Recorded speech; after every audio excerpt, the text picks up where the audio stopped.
ADC অঞ্চলে বিভিন্ন দলের ভাঙন ধরেছে। আইপিএফ টি ও মাতার প্রার্থী কংগ্রেস দলে যোগদান করলেন। আজ ত্রিপুরা প্রদেশ কংগ্রেসের সভাপতি সদ্য আশিস কুমারের হাত ধরে ত্রিপুরার দুই আঞ্চলিক দলের নেতা কংগ্রেসে যোগদান করলেন। তাদের একজনের নাম শুভর দেববর্মা, পঞ্চায়েত জামাতিয়া যোগ দিলেন কংগ্রেস।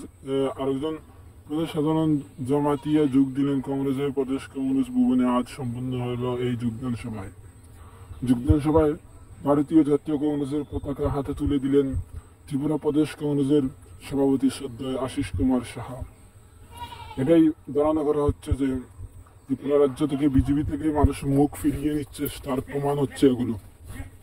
আজকের এই যোগদান সভায় আইপিএফটি দলের এবং ত্রিপুরা মাতার দলের দুই নেতা প্রায় 200 জনের উপরে কর্মী নিয়ে কংগ্রেস দলে যোগদান করলেন।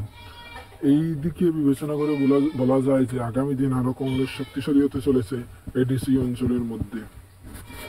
ধন্যবাদ। আজকে এতটুকু।